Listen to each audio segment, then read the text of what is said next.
Hello and welcome to another beautiful time. It is time for us to get on the desk and establish some major facts. You know how it happens on the desk. It is a socio-political program that brings to you what is necessary and what is good for you to know at a particular time, as it has to do with issues and happenings around Nigeria and outside the globe. As a matter of fact, my name is Ramsey Enoch Agbo, and today we want to look at something very, very important. Some people, and almost everyone, will tell you youths are the life wire of every nation. And that's the reason the youth mustn't be taken for granted. We even have the ministry dedicated to youths in Nigeria as a country. But then, how effective has this ministry been? Well, that's a story for another day. Let me go into establishing what we will be talking about today. Today, we want to look at youth population. There is nowhere you go to in this country, no organization that you won't find youths. Everywhere, youths are everywhere. And these youths are the life wire of every nation and every organization. And of course, it's been told that the youth are the leaders of tomorrow, even though some persons are of the school of thought that they've been waiting for that tomorrow and they've never seen it. It has not come yet, but hope is still on the line. So, youth population, we want to look at the leadership effectiveness of youth in Nigeria. What are the impediments? How do you rise? At what point can you be looked at and people will conclude on you that this one can be a leader? How do leaders emerge? Who are leaders that are making good impacts as youths, as a matter of fact? Because our attention today is going to be on the youth. And today, I have the president of the Council of Northern Youth Advocates of Nigeria right here, as we will be discussing the youth population, engaging youth, young people for effective leadership in the person of Mohammed Abdurazak. It's good to have you join us on the desk this evening. Thank you, Mr. Abu. Well, I'm so excited. Anytime I'm talking to youth, I'm so excited. And more so that you have been in the forefront of leading youth. You know, when I heard the word advocate, I was like, wow, this is a very strong one. And of course, let's begin by saying it's good to have you here, first of all. Now, you are a leader, okay? What inspired you into becoming a leader? And we're talking about youth engagement here. How have you been engaging with the northern youths? Firstly, it is very imperative for us to note that the Council of Northern Youth Advocates of Nigeria is a formidable youth organization in northern Nigeria. And then our membership strength is spread across the 19 northern states and the FCT. And then we, over the time, we've realized that young people, we are usually referred to as leaders of tomorrow. We have come to understand that we are not just leaders of tomorrow, but the drivers of the change today, that are critical to the development process. Therefore, we must begin to take the center stage in carving out the future that we would love to, that we envisage to see in the coming period. The Northern Youth, the Council of Northern Youth Advocates of Nigeria, where these have come to, among our mandates is to ensure that we build national bridges and extend a friendly handshake across the Niger. Because we've come to see that we have been divided along tribal, ethnic and religious line in this country, which also have effects on the leadership of the young people that we have been suppressed and marginalized in this line. So we are trying to advocate and let the young people know that regardless of the tribe we speak or do not speak, the religion we practice or do not practice, there's need for us to come together as one indivisible Nigeria, to champion the Nigerian project, for us to come together as in the voice of unison, for us to advocate for the kind of societal change we want to see, because the change begins with us as young people. Actually, the change begins with us as young people. I think I love that phrase, as a matter of fact. Now, one of the people, one set of human beings that is very difficult to lead are the youths. Permit me, I'm also a youth, as a matter of fact. Now, how have you been able to manage the excesses of youth? I'm still going to talk about, we're talking about leadership here. I'm going to talk about so many things today that has to do with impediments to becoming a leader, not to talk of being effective. You are a leader, so you are in the right position to answer those questions. So let's begin by knowing, of course, how you've been able to manage the excesses of youths. Your organization a change of level and a move forward to attain your aims and objective? Yes, firstly, just as you've rightly noted, that the youth demography is a very complicated group of people to lead, and this will also lead us to the fact that as a leader, you must have emotional resilience to note that you must not react at every word or thing said to you. You have to be focused and consistent in whatever you do. So in the course of leadership, we've seen the same people you trying to advocate for, to lead right, rebel against you, sell out in the struggle that you all are trying to put together. And of course, to some, you cannot completely blame them. It may be due to stomach infrastructure, the struggle and quest to attain a level which you have not reached. And of course, we as young people, we must begin to to imbibe the culture of hard work and dedication and patience to grow through the ranks. Because the quick money syndrome is something that is eating deep into the youth of this country, and of course jeopardizing and collapsing every other structure in the youth constituency, reducing our chances of being given the opportunity of leadership, because the antecedent over the time is not speaking well of the young people. People tell you that young people, as a youth, give you power, you misbehave. But of course, not all youths. Even we have seen elderly people, the older men misbehave in power. So the youth can do it. But then, a lot of people feel the youths are to be used to get into power. All right, instead of the youths themselves are thinking of getting into power.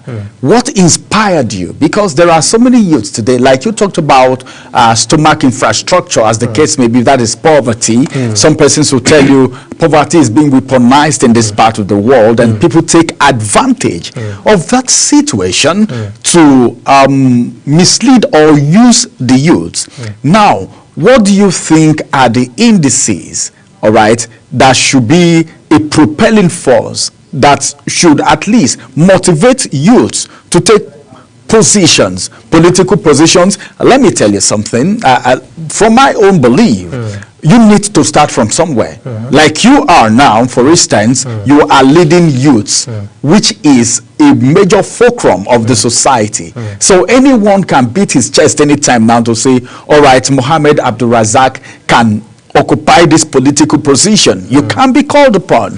So what do you think should be the motivating factors to make youths want to take leadership positions and think of effectiveness? Yes, actually you see, we have vibrant youths that can deliver in terms of good governance. But the political system of this country is being monetized.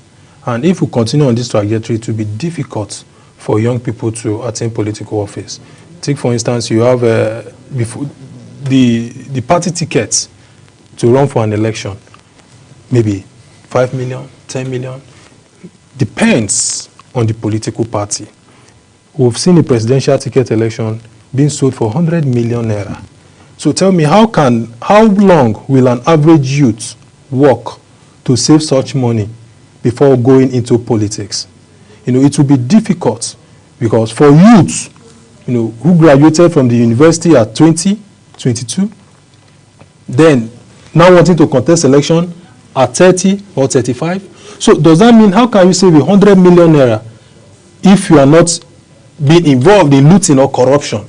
If you want to make money in the legal and due procedures in this country, it will be difficult for youth to save the resources to contest for election. So we must begin to call for a politics, the level of financial involvement in Nigerian politics of today is something that is worrisome, that reduces the chances of young people, to go into politics. That is why you see our elites and the elderly ones who have the resources, who have saved this money over the years, can easily buy us, the young people, and manipulate us into working for them without we even having access to that position. But I think what to do in that direction is to continue to call on our leaders, those in power now, giving the opportunity to young people by the way of appointments. We can start from there, to see what we can do for ourselves until we rise into that level. Else, we can hardly save any resources to contest for any elective position in this country. But they say power is not given, that is taken. What's your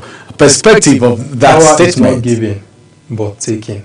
So you need to position very well. You need to do the right, because I've heard personally, the moment we take money, too much money from our politics, then we cannot begin to take it. Because once you don't have these resources, there are some places you cannot even appear, first of all.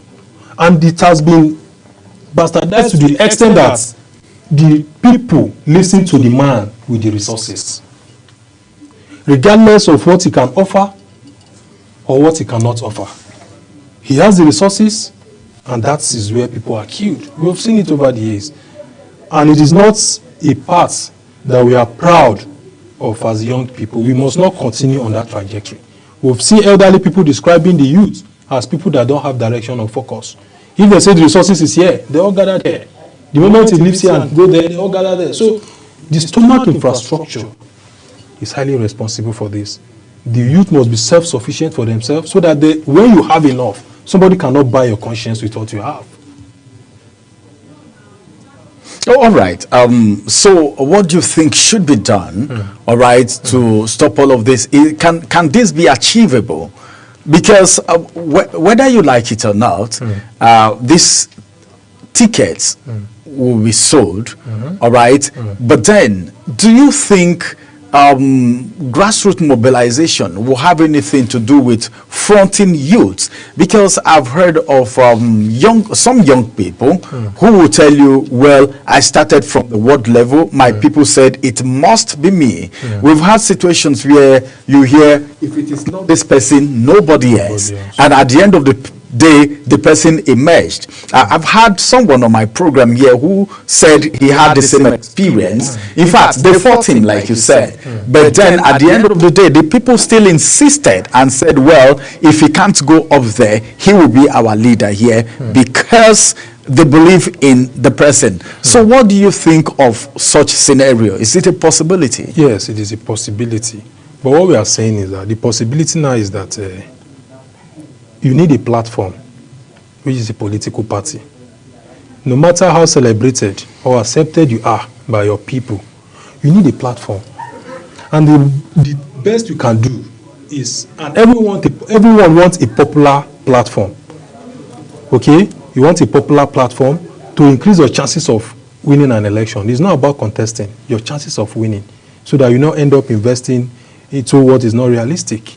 We've seen people withdraw from election because they have seen it, that no matter how far my party goes, we can hardly come out victorious in this election. It's better we pull out. So we've seen cases of people winning under a party that is not popular, but because they are accepted by the people or by his or her people. We've seen it. It happens. It's possible, but it's a very it's very few. The possibility is very low in that regard. But mostly, we must call on our leaders and political parties to reduce the price of the sales of tickets, so that people with good character and capacity and the young people should be able to afford the form and contest election. Because we've seen that the sales of form is used to deprive a large number of people from contesting on the first instance. Not even youths alone? Just to stop people from contesting the election. That is for the so that's the motive.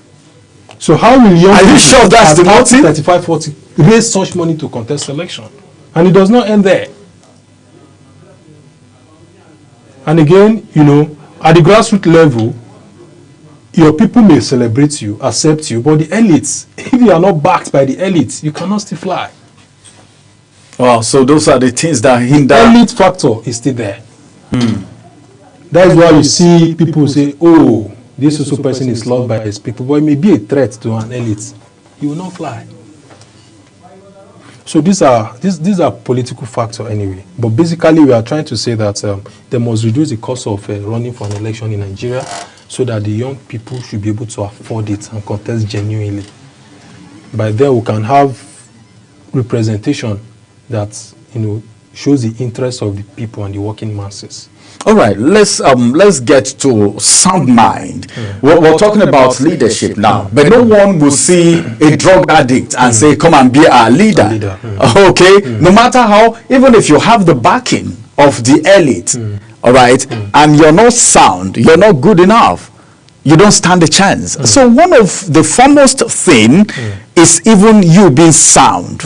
But we have a large number of our youths addicted to drugs and the rest of them. So what would you have to say about that? If I can take it back a little, I remember there was a time you were engaged in drug and just last week, some advocacies and all of that. So what would you have? How do we correct that? Because a large number.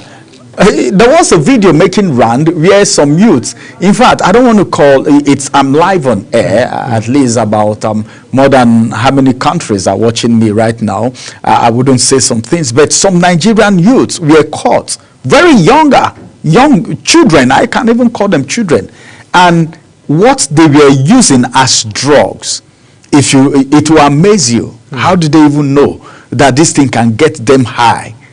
So how do we address that situation first? Because first thing, there needs to be sanity. You need to be sound before you even become a leader. Yes. So how do we address that situation first and foremost? The issue of drug abuse has become a cancer worm eating deep into the fabric of our society.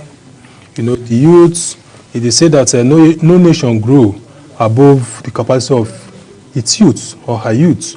But in Nigeria today, in the northern Nigeria, per se, we have a very large number of youths involved in drug abuse. And of course, youths being the leaders of tomorrow. And we have a record of about 60% of our youths involving in drug abuse. So what level of youth or what kind of leaders are we now going to produce in the coming future? Then what kind of society are we now going to have in the coming future with the youth we have today involving in drug abuse and becoming leaders of tomorrow? What kind of policy, kind of decisions will they be making for this country in the coming future? So over the years, we've carried out an aggressive campaign in this regard, against psychoactive substance abuse. Even last week, we had a program at the Nigerian Army Resource Center on this very issue, where we bring out notable Nigerians, the Chief of Defense Staff, General Christopher Musa, sent a representative, the Director General of NAPTIP, the issue of human trafficking also, as well as the Secretary to the Government of the Federation, our father, a very good man, sent a representative, Chief of Staff, Prince Christopher Sarka. And we were able to address all of this alongside other youth leaders in Nigeria, civil society organizations, because we have to start speaking in this regard. We cannot produce such youths as leaders in this country because they have nothing to offer us. You cannot give what you don't have. You cannot give what you don't have. And as a leader, your followers look up to you. They emulate you. Such character is not worth emulation, and it's something we must kick against. It reduces our chances of attaining all of these political offices, because our fathers, our leaders there now, who we feel they are aged, they are old, they should leave us, they don't trust us, because our characters they see on the streets, they are not encouraged. They are scared of, they are even afraid of leaving power for us. They are afraid of leaving power for us. So I've met with someone that said, youth, are you sure you cannot do it? Because what they see on the streets, they just generalize it. Yahoo syndrome, Yahoo is the quick money syndrome, So they are not encouraged. But there are many youths out there that can do it. But the percentage is even alarming. When you talk about 60% of youths doing drugs, okay, that's just I don't know. Women, Even women. married women. It's alarming. But how did we get here? Because some persons have said, well, the internet, okay, came for good. But the internet, some people are looking at it as some part of what is responsible for these social vices that we have today. How did we get here? Nigeria wasn't like this. Even if there were pockets of people who do drugs, it wasn't this much. So how did we get here? What is happening? You are a youth leader. You interface with this youth. So how did we get here? And what are the things that make people go into drugs, especially youths, even women? Drugs can be traced firstly from insecurity. Yes, from insecurity. You know, people, a community that is attacked and the people displaced, it leads to depression. And when you see drugs, alcohol, people take it to calm their nerves, to forget some things. They'll tell you they take it out of depression. So this is how people start going into it. Our women start going into it, thereby increasing the level of adult dependency. You know adult dependence. When an adult, you are still dependent because these drugs have almost rendered you useless, that you cannot do anything reasonable on your own. You have to just be depending on people, on relatives. So thereby polarizing the society. It can also be traced to economic factor, the hardship in the society, where people can hardly meet up with their basic needs. Okay? So as a result of that, instead of committing suicide, some feel, let me just hide and just sleep and just rest somewhere, let me forget my sorrow. But they have forgotten that no matter how high you are, you may forget your problem at that moment. But anytime your eye clear, your problem is waiting for you to come and address it. The highness does not solve the problem. You can high again, go back again. When you come back, the reality is waiting for you. So the earlier you drop the highness and start addressing your challenges, face it, face your fear, is better. So what do you think about the internet and peer influence as it has to do with drug abuse? All of that. Though it has effect, because some people as role model from this social media, you see, they see people taking it and, man, this is a bad boy, I like him. Then you start working towards being him. Yeah, it has effect on our youth as well. But basically, if you know yourself and you know what you want, whatever you see has advantage and disadvantage, good side and bad side. You should know what you are looking for whenever you go to the internet. You don't just go there. You should know what you are looking for. So it is not an excuse that it is Facebook that spoiled me or it is social media that spoiled me. No. It is because you want to be, misled. All right. It is still the desk, and we are looking at youth population. He has just attested to the fact that it's not all about the population, but then out of the populated youth that we have, how many of them are responsible that can become leaders tomorrow? Let's go on a quick break. After this break, we'll return and the desk continues. Stay with us.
Welcome back from that break. Well, we're interfacing with an honorable member. He's a leader, okay, of course, and he has been doing justice to the program right now. We're looking at youth population, and of course, he is a leader from the north. And as a matter of fact, we are looking at basic issues, things that has to do with the young one, the people, the populated young people that we have in the society today. He's the president of Council of Northern Youth Advocates of Nigeria. And of course, we are looking at youth effectiveness as leaders. But then we have looked at factors that has been impediment to our youths becoming leaders. Now, comrade, honorable, let's go to the issue of, you are from the north, Yes. okay, and the youths under the auspice of the Council of Northern Youth Advocates of Nigeria, about how many of them, including the FCT. Now, what role, because this is not something, if it has to do with the youths, it also has to do with the governors. If a state, the youths can make a state ungovernable for a particular leader, a political leader. All right, we just heard about what's happening not in Nigeria, of course, how the issue of social media in the past, how the youths are rising to call for the removal of the PM, the Prime Minister. So now let's look at Nigeria, the northern governors. What are your plans? Because this is not an assignment you can carry out all alone. What do you think the northern governors need to do? Where do they need to come in? Because I know every well-meaning political office holder would be interested in the youth. But then first of all, you need to have a blueprint. So what do you have in mind, or how do you think these people, you can collaborate with these governors to rescue the northern youths and Nigerian youths, not just the northern youths alone? Yeah, thank you, Abo. Actually, the youths have a very large demography, and then what we do with our numbers will ultimately, lead to the kind of society we have if we properly harness the potentials of the youth, in their numbers. It means we are going to, see a positive change in the society. And then, if not properly harnessed, it's going to bring problem to our society.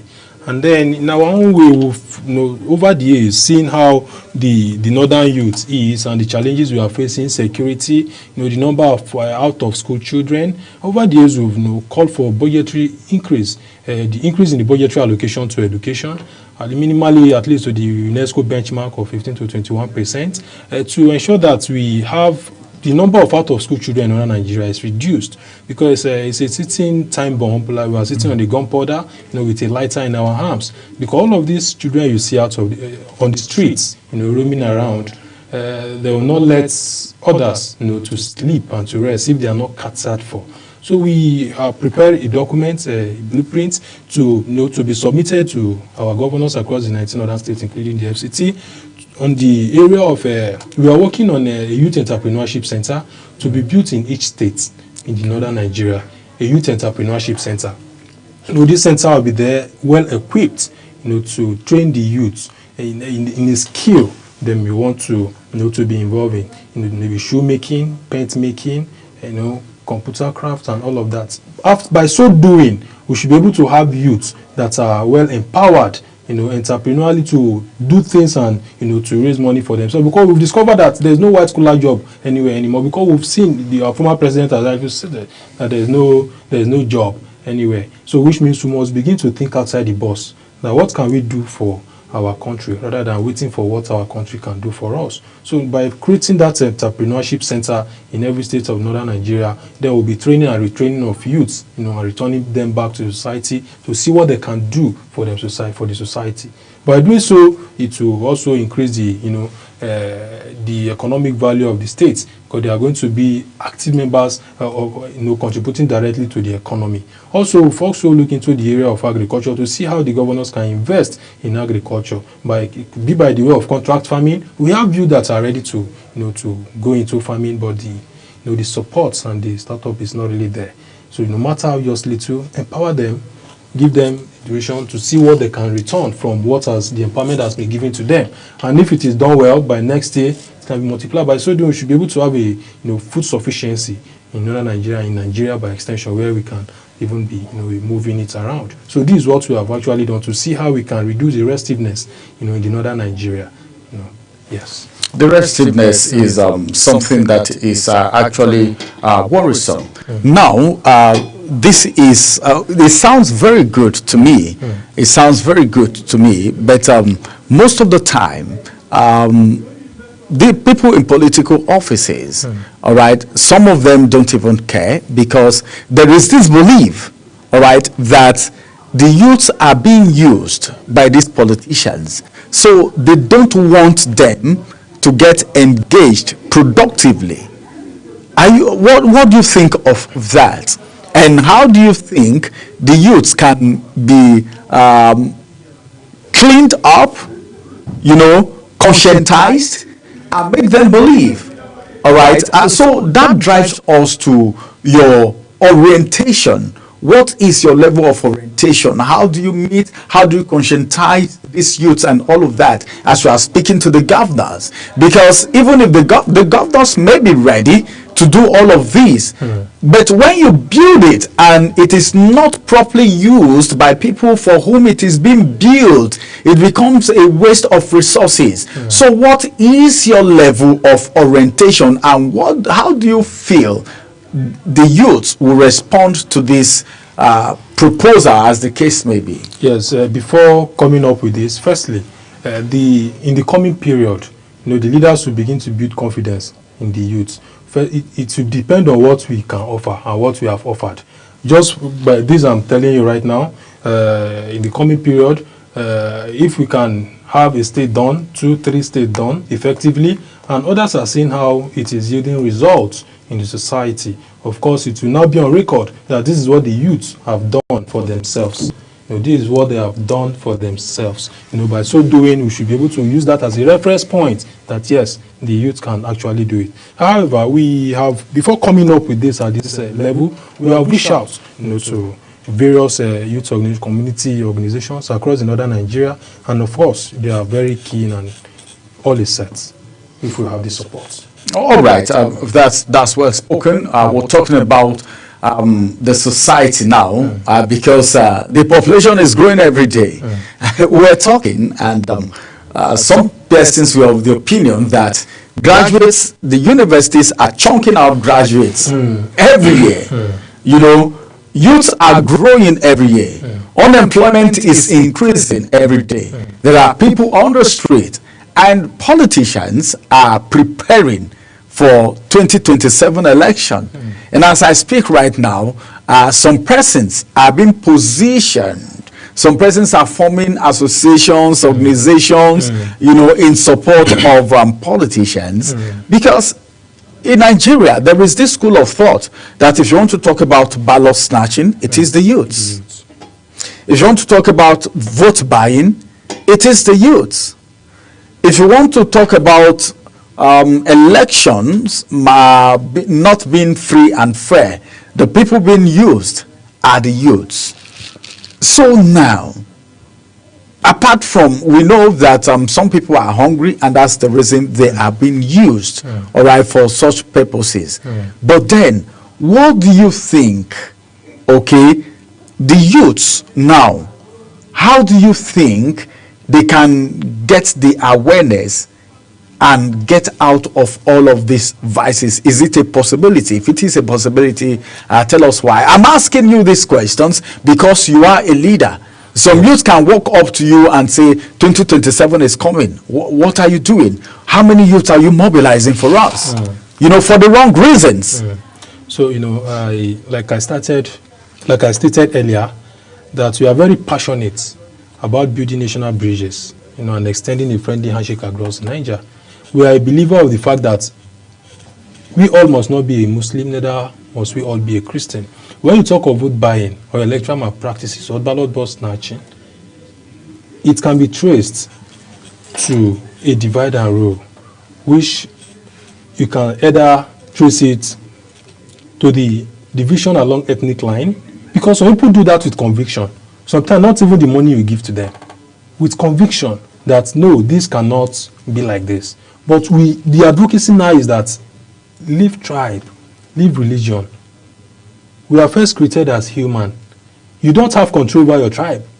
When we were all given birth to, you did not have chance to select your tribe, or to select your color, or to the religion you are even going into. The family you are born into dictate this to you automatically. And it is divine. So it is not worth fighting in that regard or dividing ourselves. We must keep all of this aside and come together with a voice of unison and chart the way forward. By so doing, no one can come in between us and tell us to rig in this direction or to snatch ballot paper or ballot boxes because this person is not from where we are from. Rather, it should be on the basic objective that what can he do? What is his antecedents? What is our level of confidence in him? And it does not worth snatching the ballots or putting our life on the line for it. So the advocacy of unity in Nigeria, first, very paramount. The unity must come first. Once we are united as one indivisible people, then we can now begin to think in that direction. Because people do this not even for the financial something sometime, but because of this I've told you. And people sponsor people in that line. But once we can get this done, I think we'll begin to address all of that. All right.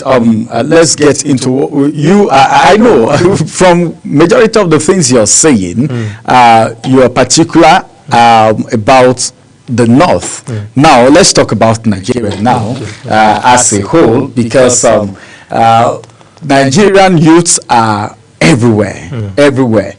You are doing a good job with the Northern youths right now, as it has to do with advocacy. But now, let's get to Nigeria as a matter of fact. I'm saying this because you talked about unity. All right. What do you think can be put in place to unite the Northern youths, the Western youths, the Eastern youths, so that at least, like you are doing advocacy, carrying out awareness programs in the North and all of that, somebody from the West can just come and say, okay, this is beautiful. Please, can you come, speak to my people, put this kind of organization on ground so that we can have this solution and all of that. So what do you think, all right, can be done? And how do we achieve such kind of unity, as a matter of fact? And is it a possibility? It is a possibility. As a matter of fact, to some extent, the youths are united, but we are divided by our elites and political class. Okay? As a student leader, I've come to understand that a student in Uniben and a student in Nasarawa State University, a student leader there and a student leader in Nasarawa State University, wherever they meet, the bond is just there. They are happy to see each other, regardless of the tribe. As a student, you know, these are youth, these are young people as well. So coming to the youth aspect as well, we are united. It is only electoral period and we are divided just by politicians. So in achieving this, it is very possible. We from here and there, it's very possible for us to collaborate, but most time we need support and sponsorship. You know, in putting up such program is capital intensive to some extent. So you need people who believe, you know, in the unity of this country to begin to invest in such idea. Imagine you have the resources and a leader and you say, no, come. You need to emulate or to replicate such thing in Bomosho as a youth from Northern Nigeria. Or you need to do same thing in Oka. to bring the young Igbo people together. By the time we do that, then we see that, oh, the northerners, the northern youth, and the eastern youth are now working together, building alliances. So these are the things our leader needs to invest in as well, building bridges across the Niger, having program here and there. Over the time, we've identified with, we don't segregate. We've identified with, people from the, southeast and southwest. Regardless, we are just trying to build bridges, letting them know that the difference between Hausa and Igbo, there's nothing. We are all human. Chanting the same cause. Yes. That reminds me of some of the protests that happens in Nigeria. You hear there is a protest, maybe a national protest. It's happening in Lagos, it's happening in Oka, it's happening in Kano, it's happening everywhere at the same time, and all of that. Imagine the NSAS protest where you have people from tribe and tongue. Now, before we are going on a quick break, but then before we go on a quick break, I want to ask one very particular question now. As it is right now, there is this school of thought, all right, that you said something very vital while you were speaking. You said even the elders don't believe in the youths. And that's the reason by the time they see them doing drugs, engaging in kidnapping, and all these terrorist activities, they look at them and say, you said someone even told you that, can the youths, are we ready? Are they ready? That's a very big question. So how can the youths show that they are ready? Because this thing is beyond mere saying. It's beyond the talks. All right. So how can the youths now make the leaders know that they are ready? In your own opinion, anyway. In my own opinion, those who have the opportunity of being in the position of leadership should lead well and leave a footprint in the sand of their time, so that people can use their reign or tenure as a reference point to prove a point that the youth can do it. In the current administration, we have young people that will be appointed by our dear President Bola Ahmed Tinubu. They should do well and leave good legacies in such places, so that it will continue to build confidence, people's confidence on the youth. So at every position you find yourself as young people, make sure you are an ambassador of the young people. Make sure whatever you do, the interests of the people you represent, the younger people you represent, should be topmost in your agenda, to ensure that you cannot fail them. If you fail, your tribe has not failed. Remember, if you fail, your religion has not failed. If you failed, your family has not failed, but you have failed the youth of this country. And if you succeed and leave a good legacy, you have done that for the interest of the young people of this country. So at every position you find yourself as young people, make sure you are doing well, so that people will begin to have confidence on young people to say, it is a young man that headed this also place, and we're proud of what he did. Young men headed here, and you saw what he did. It was a young man that was there. You saw what he did. It is a young man that is here, and we see what he's doing. So we can now begin to build up from there. Else, you cannot give what you don't have. It is when you have the platform you can showcase what you can do. And now for those that are holding the platform, for the generality of the young people, they should use it well. Those holding the platform for the generality of the people, our time is not there anymore. We can't go on on break anymore. But then I'm just going to ask you the last question now. You're speaking to millions of people, not just in Nigeria right now, but across other countries, because global television is on DSTV, channel 365, and on Star Times, channel 276, and of course on all social media platforms at Global TV NG. And you know what that means. So people everywhere, we are live as we speak, so people everywhere can listen to us. Can you speak, all right, as a leader, or that you are a president of Northern Youth now? Can you speak to the youths? Because I feel it's beyond singing, we are the leaders of tomorrow. It's beyond saying they don't want to give us power. It's beyond just saying it. So can you just talk to the youths in 1-2 minutes before we round up? Yes, to the youths out there, you must stay focused, stay committed to your conviction, and you must understand that we can only succeed, first of all, to patience, to grow through the ranks, because Rome is not built in a day. We cannot get it in a hurry. We must prepare for it, and to ensure that when the time comes, we will not perform below expectation. You can do it. We can do it. So that is it. All right, you can do it. You can do it. You can do it. 3 times.